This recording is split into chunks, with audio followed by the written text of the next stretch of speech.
All right, Sterny, are you ready for another episode of You got your tea ready? Got my tea.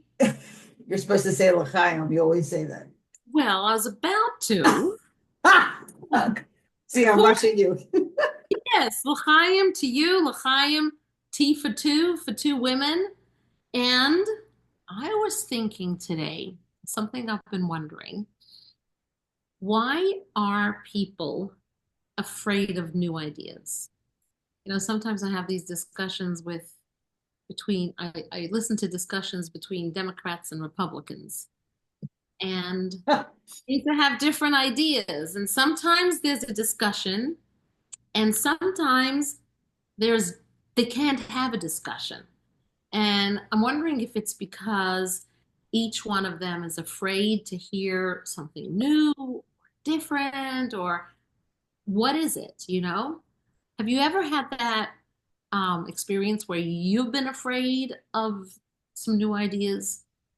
Oh my God. First of all, I think people just don't know how to listen anymore and sit and be quiet and just sit back and hear what you're saying without reacting to it, right? And so I think we're living in a society right now where everything's entertainment and they don't know how to focus on just hearing what we're trying to say and maybe just open their mind a little bit. It's very like, if you're a Republican, I don't want to talk to you. If you're a Democrat, and I tell people immediately that I'm a moderate because then it kind of puts me in the middle. And then I don't really like being identified as one or the other. Why do we need labels? That's even another good question. Why do we need labels? So, to answer your question, have I ever been afraid? Yes, I was afraid of, I'm going to say, I don't want to insult anybody, but the way Chabad people, the way they dress sometimes, you know. Wait, Chabad, that's a label. Well, you're right. There you go. No, you're right. I remember seeing. Actually very proud to have that label of Chabad. So we can talk about labels another day, okay? And I Okay. have a lot of ideas about that. I'm sure you do too. But you started saying about Chabad. Yeah. So growing up with brisket and potato latkes is how I always say. I was always intimidated about anybody who knew more than me. And back in the day, I wasn't curious enough, I guess, to take the time to go and learn about my religion. We didn't have the internet at those times, right? So all information that you needed was not necessarily at your fingertips. And as I got older, I didn't understand. So I'd see them walking to shul. Why were they walking to shul? I didn't know why they were walking to shul, right? Why did they dress? And what I'm finding, journey, is in my journey, my personal journey with now learning Judaism, studying Judaism, people are questioning me. Why are you going to Chabad? Aren't they the crazy people? Someone actually said that to me. I was like, what? Well, I could never. This is what this girl said to me this week. I could never go to synagogue and not sit with the men. If I go to synagogue, I want to sit with the men. And I said, you just need to understand the why behind it. And then I said, and you get to decide. I'm not asking you to go to shul with me. I'm telling you, here's the shul that I go to. Here's the people I like being with. And what I get really frustrated about is they're so quick to label Chabad this, Chabad that. But what they really don't understand is the amazing community that is there. And if more people were part of such a welcoming community, I'm going to say that maybe we wouldn't have such, division in our country. That's what's missing is that sense of community. I'll stop talking now. You can respond. I think you said some very interesting things. First of all, you said you felt intimidated by Chabad because, or just in general, when you were talking about the brisket and potato latkes stage of your life, that anybody that knew more than you. And that is an interesting thing that has nothing to do with Judaism at all. That's just about anyone that might know more than me. And why does that bother me? Do I feel threatened by that? And I'll tell you, I had an experience myself. When I was a child, I lived in Australia. And when I was about 13, just 13, my parents moved back to America. And my Jewish studies level was way lower than the Jewish studies level of the school I was being sent to in New York. The secular studies was way above, but the Jewish studies was way below. So when they put me into school, I hadn't had the benefit of some of the education that these girls had already had. And so they put me, I was an eighth grade student, and they put me in sixth grade for Jewish studies and eighth grade for secular studies. I did not like Like it. that. Very uncomfortable and all that. But I really was very hard for me that there were people that knew so much more than me. And then in the end, I caught up. They gave me some tutoring through the year, and I caught up, and I was in the same grade the following year. I was in the same grade for both. But it was very difficult being, in a class 2 years younger than me. The kids were 2 years younger than me, and I didn't even know as much as them, you know? And it was really hard. So how do we face this when there's always going to be somebody that knows more than me. There's going to be many somebodies that know more than me. Well, Like, that's the answer right there. We all think, I think a lot of us want to think that we know it all, or especially when you're young. I mean, mine came down to low self-esteem. I just had low self-esteem across the board. So my whole life, when I was younger, people were either they were smarter than me, they were prettier than me, they were always better than me. So I had to undo that. And I think the way that we can undo not knowing what people are really like is by learning and educating ourselves. As I got older and more curious and more comfortable with myself, that's when I could say, whoa, there's got to be more than just brisket and potato latkes, you know what I mean? And an occasional bagel on Sunday morning to my faith. And then, why are we different? And, why is there reform, conservative, orthodox? What does this all mean? How do you pick? And now uncomfortable. I'm uncomfortable labeling who I am in my religion, but I also feel really uncomfortable to say that I'm reformed, because the more educated I become, the more I realize that I don't want to be reformed. I want to be in a more, let's say, structured, I guess, or what works for me. I like that you go to Shabbat on Saturdays. I like that we stay in on Friday nights. It's a gift that we give to ourselves to honor a really, I mean, Shabbat's a gift. That's what yeah, people don't well, see. actually a gift from Hashem to the Jewish people. But to allow yourself to accept a gift, that's Right. the when you accept it and use it. Now, it's interesting you say about these labels because we just came out of Pesach recently. And Pesach, we have three matzahs under the Seder plate. The top matzah symbolizes the Kohen. The middle matzah symbolizes the Levi. And the bottom matzah symbolizes the Yisrael, the three types of Jews that there are, a Kohen, a Levi, and a Yisrael. Those are labels. Labels not necessarily bad and not necessarily good. It depends what you do with the label. It's like with everything. Some things have a good side and some things have a bad side. I'm very proud to call myself Chabad. I do not need to call myself anything else. But when it comes to reform, conservative, orthodox, and all that, I think, and that is the Chabad thinking, that a Jew is a Jew is a Jew. Okay? But And see, that's what people don't understand.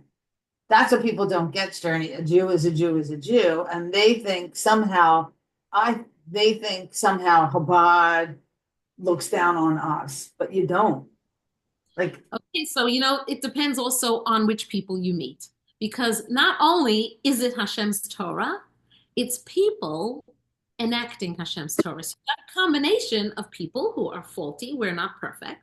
And some of us have certain personality flaws where we have low self-esteem and we need to step on somebody else in order to feel higher.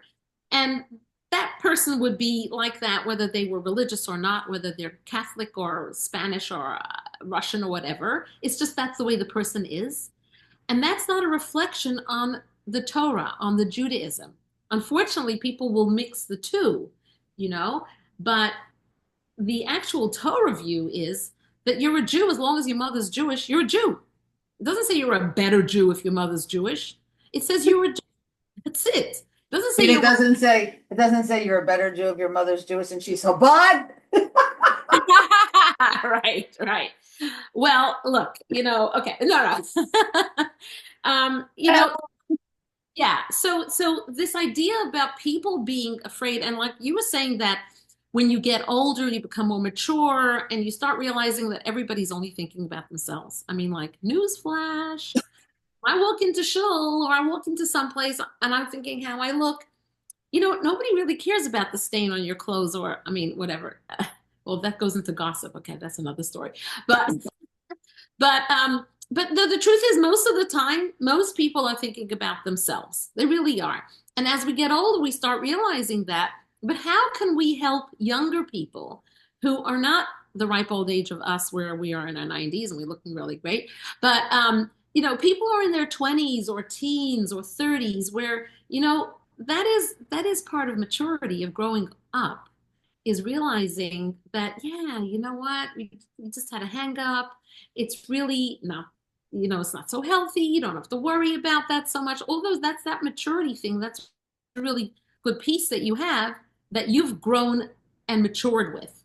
What happens with the younger people? How do we help them see I think that? the younger people today, when it comes to Judaism, are more open to it than ever before because of what's going on in the world right now and how we are in the midst of, a true, I would say it's a war in Israel that's happening, but there's also a war what's happening in the United States. It's, college campuses, that's where the minds are. I think those kids are so proud of who they are. I think we're seeing more and more Jewish young people standing up and saying, I'm Jewish and I'm proud. And you don't hear them say, I'm Hasidic. You don't hear them say, I'm Reformed. They're just Jewish. And I think, in some ways, I think the younger generation has it better than, or has a greater understanding than we did. Because when we were growing up, there was always labels, Journey, and there was always you should do this, you should do that. I think the younger generation is kind of like, hey, we're going to do it our way. We're going to do it the way that it works for us. And I think they're super proud. I think we could all take we I admire the young kids who are on college campus and who are standing up every single day to say, I'm not going anywhere. I'm Jewish and I'm proud and I'm here. They have great strength, Yeah, great strength, and I admire them. They shouldn't have to go through it. They right. should Well, not, but they're, that's a whole nother story. they're very brave, Right. and that is wonderful, showing that courage to stand up for who they are, that they're just Jewish, and and that's amazing. That's really amazing. Um, I think that there are people that are very curious and they're willing to learn. Now, being curious does not mean that you're going to necessarily adopt anything. You don't have to be afraid that just because you're curious about something, it means you're going to change your religion or you're going to agree with the other person, God forbid. Or you're going to be in a cult. Because someone said to me the other day, they're like, it sounds like you're in a cult. And I said, why does it sound like I'm in a cult? Because I practice. Let's be clear on what we're saying to people when we're saying things. It sounds like you're in a cult. Why does it sound like I'm in a cult? Because I am practicing my Judaism in a way that works for me. It doesn't work for you. So therefore, you are going to call it something that has a negative connotation. Okay, same thing with Republicans and Democrats. I am not going to argue who's right, who's wrong. I'm just saying that that's why they can't have a conversation, because they say, well, you sounds like you're in a cult. Sounds like we can't discuss this with you. You don't listen to the right media. You listen to the wrong media. It's always right versus wrong. I'm right. It's the patting on the chest. Too many people want to be right for the sake of just being right instead of just listening and having dialogue. Look, you and I met in a very, we would have never thought we'd be friends when we discussed politics. If you remember a while back, you and I have two different views, but you have your thoughts, I have my thoughts. We're still very good friends. I respect your thoughts, you respect mine. I don't think yours are right. I don't think yours are wrong. I just think they're your thoughts. But it depends on how you have the discussion. because you can discuss your viewpoint about something and and that's it. Or you can say you can discuss your viewpoint and then get bring in emotions in it. And that's Correct. the problem. We recently had a discussion with somebody who just became emotional about it. Like, if you don't agree with me, it means you don't like me. If you don't adopt my way of thinking, it means I'm not a good person. No, it doesn't mean that. It's just a different point of view. And I really want to explore why you think that. I'm interested in hearing a viewpoint that's different than mine. I would like to hear what's different than mine. It doesn't mean I'm going to adopt it. But when we bring the emotions into it, I think that's where there is a problem. It's like, oh, you don't agree with me, therefore you're a terrible person. Like, Well, what? no, what they're saying, you hit the nail on the head earlier. When you don't agree with somebody, they take it personally. It's not about you, it's about them. It's about because I was like that. I used to be like, what do you mean? You don't agree with me? If you don't agree with me, you must not love me. If you don't agree with me, you must not like me. That's not it at all. You just don't agree with me. Okay. Don't agree with me. That's okay. I don't care. But again, that comes to me, it comes with growth, personal growth, being willing to say, I don't really want everybody to agree with me either because the world gets really boring when everybody starts to agree with everybody, in my opinion. And you know what? We're all made differently. There has never been another Lisa in the world before, and there never will be. You're only the one of you, and Hashem made each one of us different. You know, they say we're as different as a snowflake. Every snowflake is different. Okay, It's this in is my the book. It's in my first book. I talk about that.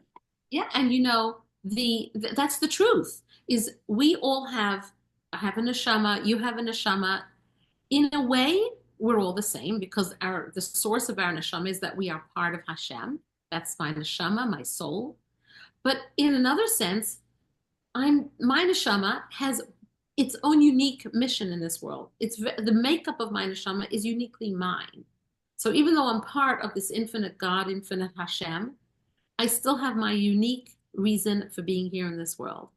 And so we don't need another Sterny. We don't need it. The world doesn't need another one of me. The world only has one of me because that's all Hashem wanted was one of each of us. And every single one of us, when we fulfill our mission for why we're set on this world, we create this most gorgeous tapestry, the most beautiful piece of artwork. And we make this world a beautiful place where Hashem wants to come and reside more closely into this world. So we have to get in touch with what our essential being wants. What does my neshama need? Why was I put down on this world? Do we think about that? Or do we just go about existing every day, waking up and going to work and coming back and eat and sleep and what? Like, do we think about why was I put on this world? And when I come across somebody who doesn't think like me, it's going to open my mind and perhaps it's going to help me realize why I was here, why I was put here. We're all different, and it's okay. It's actually good to be different. And but on the other hand, in a way, we're the same in that we're all human beings. We all should treat each other with respect. We should all have care for each other. We should all be curious about each other. And then, yes, like you say, take on the things that are good for you. And Take them that's what, on.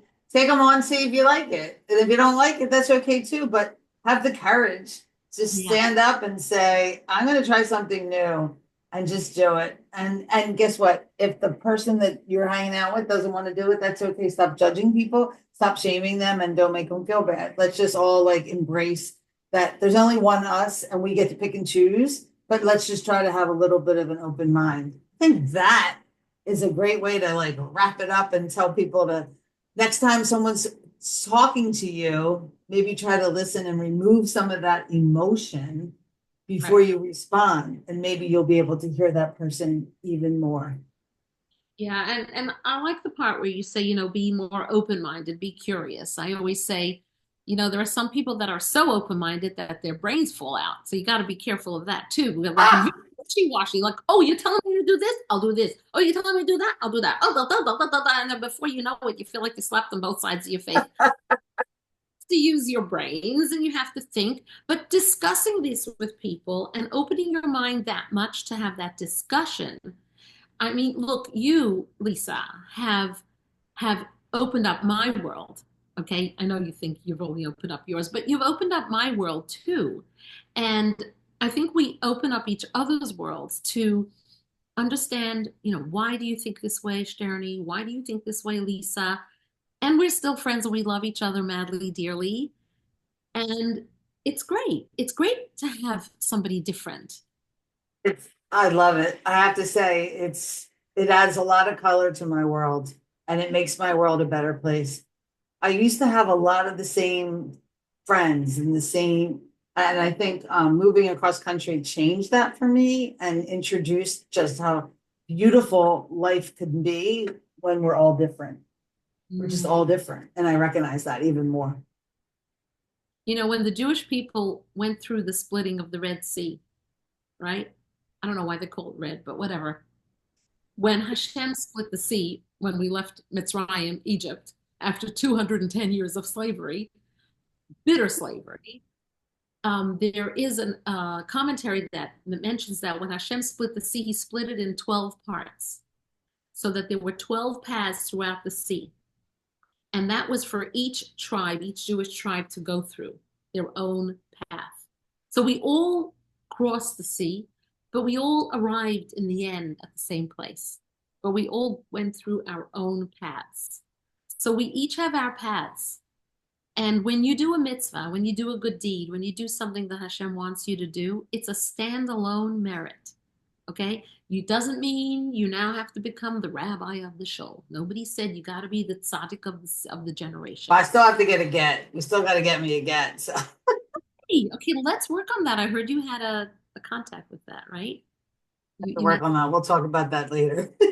And for anybody who's listening that doesn't know what a get is a Jewish divorce. So But we each have to go through our own path in life. Every time a mitzvah comes your way, a good deed comes your way, grab it. It'll just make you smile inside and outside. all right, well, until next time, Sterny, let's finish and enjoy our tea. Oh yeah, l'chaim to Or that. Chaim. Yeah.